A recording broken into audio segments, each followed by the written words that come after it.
Well, today we're going to be discussing a subject that's very popular on this channel, and that's going to be Harry and Meghan.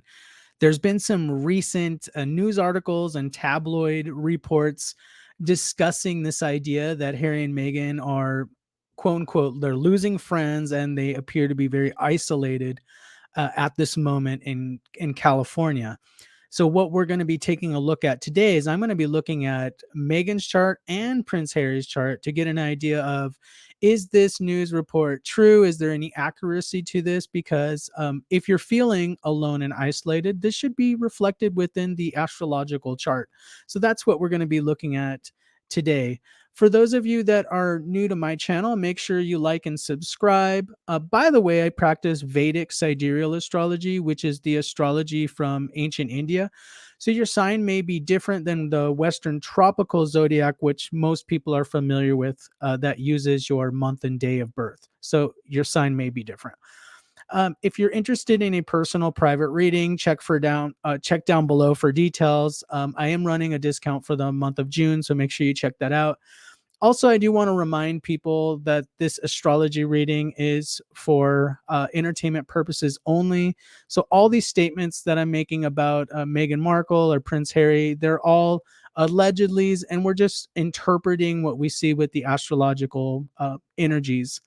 So let's go ahead and discuss for a moment what I'm going to be looking at as far as Harry and Meghan's chart. So we're going to be looking at Meghan's first and then Prince Harry's.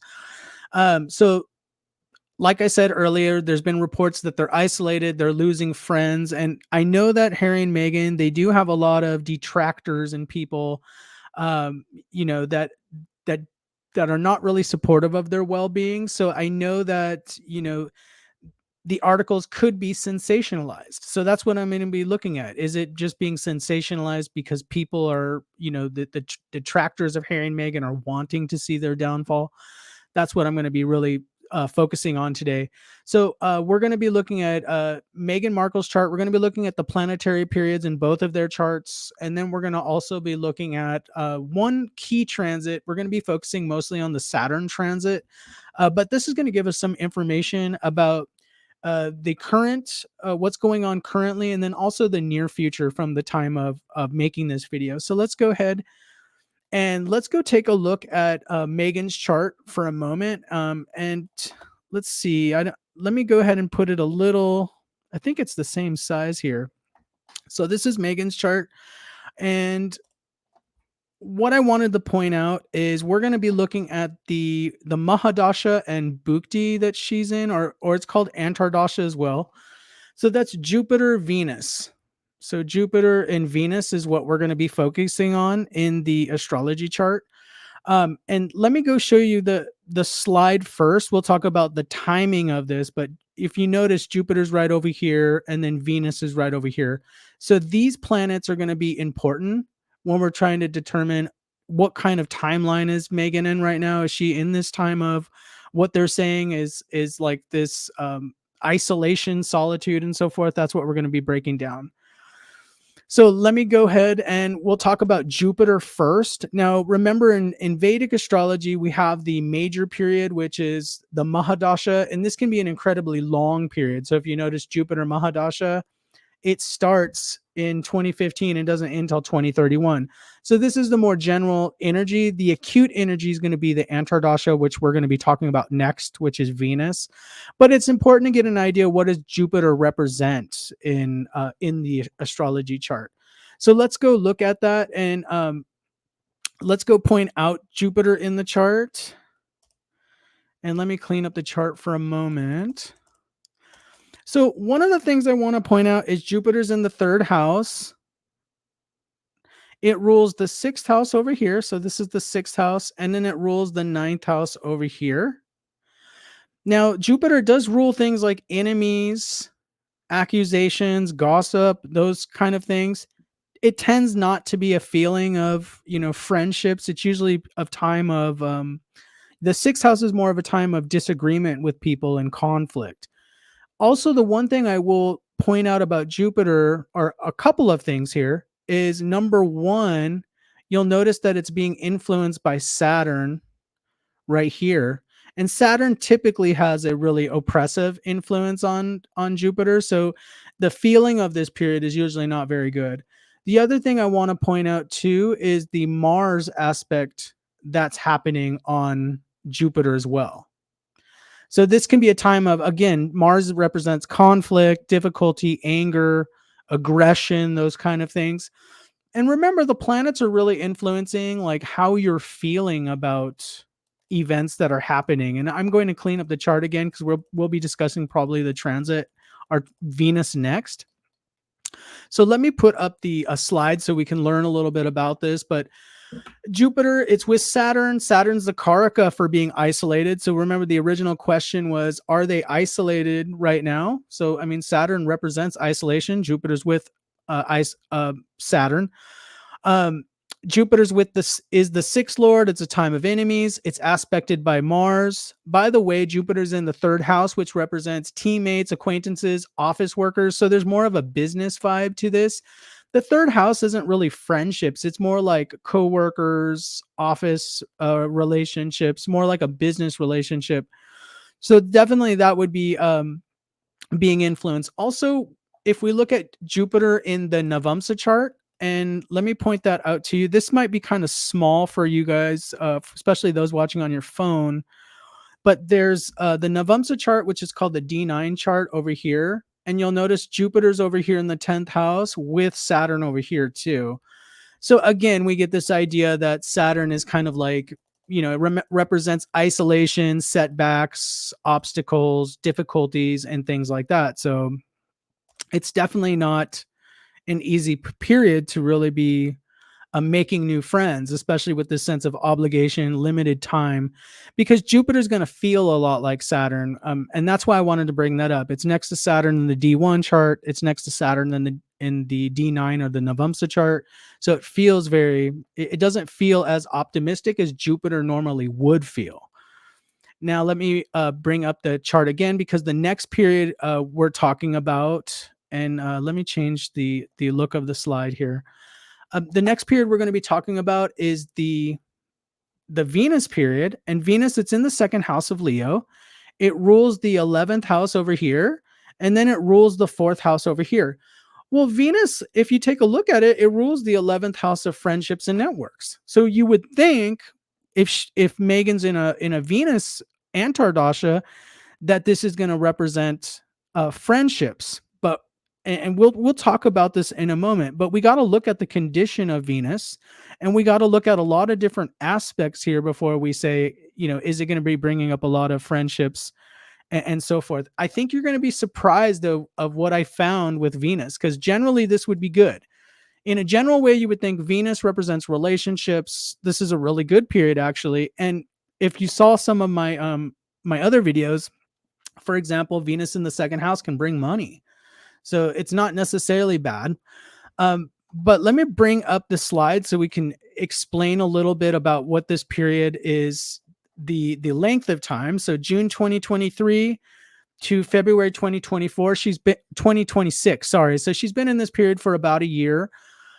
It's in the second house of Leo. It rules the fourth house and 11th house. So like I said in the slide, and I just said previously, it's generally going to be good for friendships because it's the 11th lord and it's Venus. However, we're going to talk about a few things. So Venus is not strong in the sign of Leo, and Venus is debilitated in the Navamsa. So let me go bring up the chart again so we can take a look at that. Let me clean that up. So you'll notice that Venus, it's in the sign of Leo. And remember, Venus and the sun, because the sun rules Leo, they're not very friendly to each other, because, Venus represents more worldly desires, whereas sun represents like this spiritual truth or, righteousness kind of idea. So they're very opposed to each other in their agendas. That's why Venus might not feel comfortable in the sign of Leo. So it's not really doing that great there. And then also, if we go to the Navamsa chart, like I was just talking about, you'll see Venus is in the sign of Virgo. Well, that's the debilitation sign. Okay, so a lot of times we want to look at, is the planet in strong signs where it could produce what the 11th house represents in the chart. So if Venus is not strong, it can't produce the friendships. It can't produce what the 11th house represents over here. So there could be a very negative aspect. When we look at planetary strength, we want to look at, okay, what sign is it in? Okay, Leo, it's not strong. And then it's in this, we want to look at the strength in the Navamsa. So if it's weak in the Navamsa, it kind of gives it, it also weakens the planet as a whole. So Venus is very weak. So its ability to produce those friendships is not very strong. Now, the other aspect I'm going to bring up, this is going to be crucial in the interpretation, by the way, is the idea that if we look at where Venus is, it's in the second house. However, look at its location as far as where the moon is. So if we make the moon the first house, that means that Venus is 12th house from the moon. And then we also have to realize that Venus is 12th house from Jupiter because Jupiter is the Mahadasha lord. So that it has this 12th influence. So not only is Venus very weak in Megan's chart, but it's 12th from moon and it's 12th from Jupiter, which is the Mahadasha ruler. So let's talk about that for a moment, because that's an important level of this. I mean, when you have a planet that's 12th house from moon, usually it's disappointing in some of the results. So, like I said, Venus is located 12th from moon and 12th from Jupiter. The 12th house, it represents losses, endings, loss of vitality. It also represents hidden enemies, by the way. Hidden enemies, like maybe people that she's not even aware of. Like I said before, they have a lot of detractors. They have a lot of people that are upset about this whole thing, about, for example, the quitting the royal duties, basically dissing the royal family. So there are a lot of people are mad. So they have a lot of enemies. And so I feel like this is a really actually difficult transit. There's a lot of hidden enemies. Jupiter's producing the actual the in your face enemies, and then we have the 12th from, which is the hidden enemies. So this is a really difficult time. Now we're going to see in Prince Harry's chart, his is actually more difficult than Meghan. So Meghan's, there's a sense of like maybe not achieving your goals. And that's what moon in the 12th house too. It's like you're not really necessarily achieving the goals as much as you would like. Your networks are not expanding as much as you would like. I see it as more minimal in Meghan's chart, but I see it as a more difficult circumstance in Prince Harry's chart. And that's what we're going to be looking at in a moment. The other thing, let's point this out. One more thing in Meghan's chart. We're going to talk about the Saturn transit and how that's influencing. And let me clean this up. Let me do all my mouse clicks here. Hope you don't mind that. So let's go to Saturn in the 8th house. Saturn in the 8th house can be a difficult transit for anyone because it represents like you're in this crisis, and usually there's an identity change that's happening. So sometimes when Saturn's in the 8th house, it can bring stress to things like the marital finances, because that's what the 8th house represents. It can bring difficulty with the in-laws. I don't think that anyone is surprised with that. So there's a lot of pressure right now on the relationship.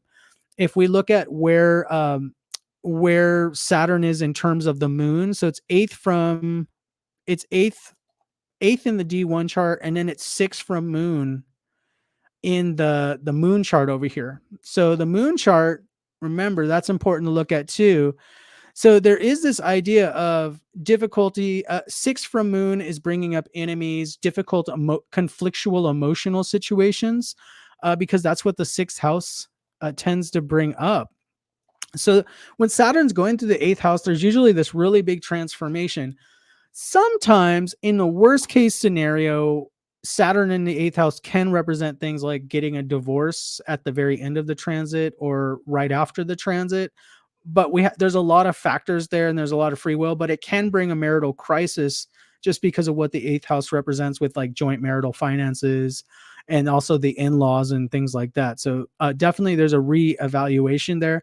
And because the 8th house represents identity change, when you change your marital status, that's an identity change, just so you're aware of that. But the change could also be, what the 8th house can represent, just like an emotional change or a loss of expectations. Maybe she doesn't feel like things are panning out as much as she thought they were, when they moved to California initially. Now let's talk about and let me pull up the chart one more time here. Let's talk about Prince Harry's chart. I'm kind of getting a little tongue-tied here. let's see if I can find, let's see. Oh, here's Prince Harry's chart. Okay. So what we're going to be looking at Prince Harry, first we're going to look at the planetary period, and this is why I feel like he is in such a difficult time right now. He's in a Rahu period. First of all, the Mahadasha is Rahu here in the 6th house. So Rahu in the 6th house, and then the sub period he's in is Mars in the 12th house. So I mean, look at this. These are both called in Vedic astrology, these are both known as evil houses because they can bring a lot of difficulty, a lot of difficult experiences into the life script. Now, I'm bringing up the term life script because in astrology, it's there, and I know some astrologers might disagree with this, but there is this idea that our lives are pretty much pre-planned, and so a lot of you know the conflicts and the enemies you have are people from past lives that you're resolving karma with. And so when we talk about a life script, it's like we're all playing this part, and there's these different players and different circumstances that are seeming like they're random, but they're not. All right, so let's go ahead and bring up, and let's see if I can get to, there we go. All right, let's talk about Prince Harry. He's in the Rahu period. Remember, I showed you the chart. It's in the 6th house. This is a really long Mahadasha, by the way. So March 2007. So he's been in this period for a long time. March 2025. You'll notice it's in the 6th house, and if we look at his life between 2007 and now, I mean, especially since this whole Meghan came into the picture, I'm sure we can really understand what the 6th house, how it's being activated in the chart. And by the way, Rahu periods are notorious for bring about marriages that people usually don't like because there's some sort of like it seems impulsive, or it seems like not the right decision. But I know that people generally thought, I don't think there was a lot of resistance when they actually got married, but we see the result, the fruit of what happened was, the giving up the royal duties and moving to the USA and things like that. So there's definitely this idea of disputes, enemies, gossips, accusations. I do want to bring up Rahu in the 6th house can bring up divorce, because remember, 6th house is the 12th house from the 7th house, which can represent an end of contract or an end of a relationship. I do want to point out in the chart as well, if we look at where I'm having a brain freeze here, where Rahu is in the Navamsa chart. Let's bring that up for a moment. Rahu in the Navamsa chart, you'll notice it's in the 7th house over here. And so that also can create a focus on your marriage relationship. So this losses and expenditures and things that the 12th house represents, or sorry, the 6th house, Rahu being the 6th house, it also has to do with marriage and partnerships. So that's a difficult road to be on right now for Prince Harry. This Rahu can also bring about a lot of confusion, by the way. Like you're just confused about what choices to make. Sometimes when we're under Rahu's influence, it can feel like we're enchanted or being mesmerized by people around us. And it could be a time of scandal, of downfalls. I mean, Rahu is known as, they consider Rahu like a demon because they feel like, people don't act their normal selves when they're under Rahu's influence. At least people outside of them, outside of the native with their chart, they'll think, okay, what's going on here? Let's talk about the Mars Antardasha, which is more acute. That's March 2024 to March 2025. So he's just entered. Mars is usually a lot of drama, a lot of things going on. So let's talk about Mars here. Now, Mars is in the 12th house, and guess what? I mean, the Rahu in the 6th house is bringing up the conflicts, and then Mars in the 12th house, remember this is the 12th house, is bringing up the isolation. I mean, so the original question is, are they isolated and losing friends? Well, the 12th house represents losses, expenditures. I mean, and also it's with K2. And K2 is another representation of like losses and great difficulty. So this is, the 6th house shows enemies again, and 12th house is represent hidden enemies. Usually I want to see the 11th house involved like we did in Meghan's chart. So in Megan's chart, remember the 11th house is involved, which would generally be increasing the networks. But we saw that the 11th lord is weak, that Venus is weak. In this case, we don't see any 11th lord going on. So I mean, Prince Harry could be actually very isolated in this moment. Like I said previously, Mars in the 12th house is with K2. It can represent a double whammy of losses because we have Mars in the 12th house, which is losses. Then it's with K2.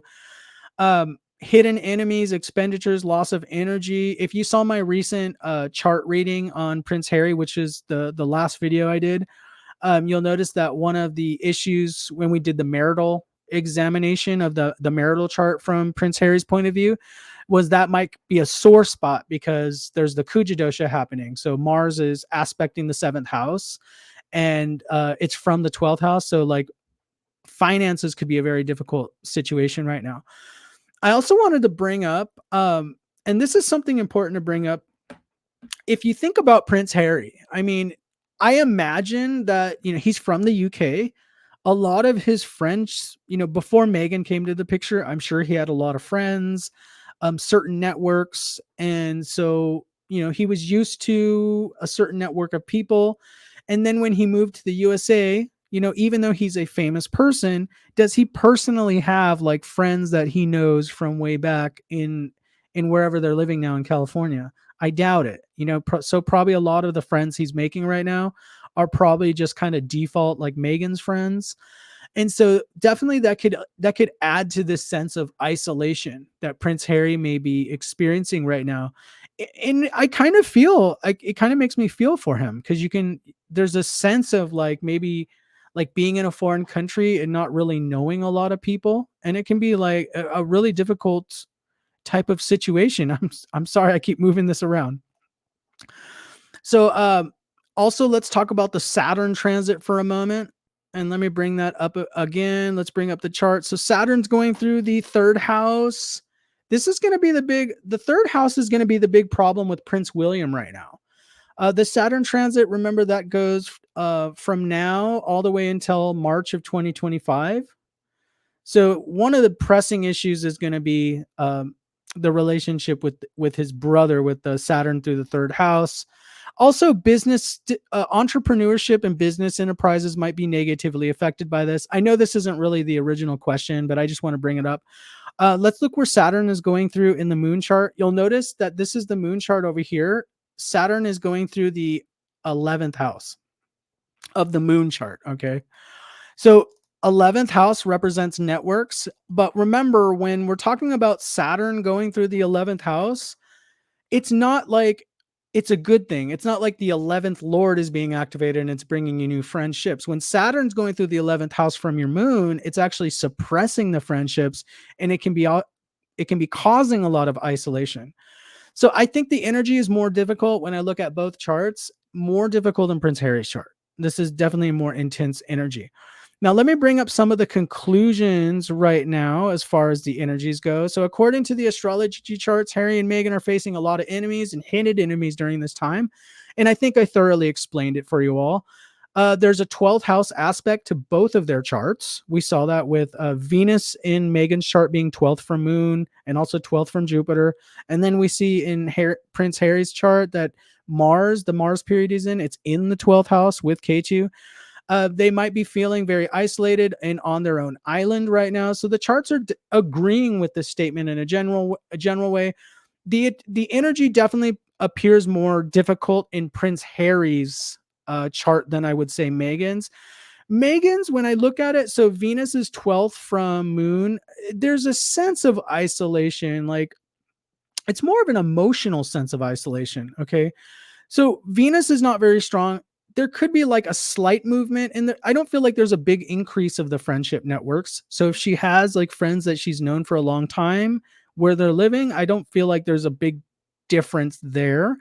But there's definitely a sense of like maybe things are not picking up, and there's some disappointment with how this whole enterprise is working out.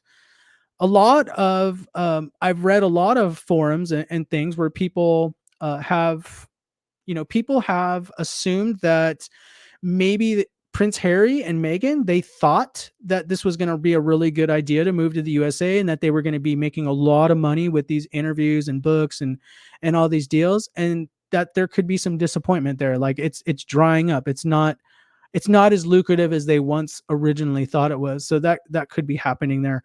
But Prince Harry, I can tell in his chart, it's a really difficult time.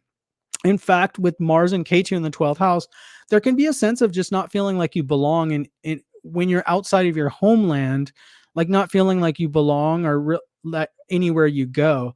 If you take a look at Prince Harry's chart, you'll notice he has Jupiter in the first house. And so he's very patriotic, and he's, you know, being in the homeland would be probably the most would probably make him the most happy, not living in a foreign country. Although he, Mars being in the 12th house shows that he can travel to foreign countries, but there's not a contentment with actually staying there.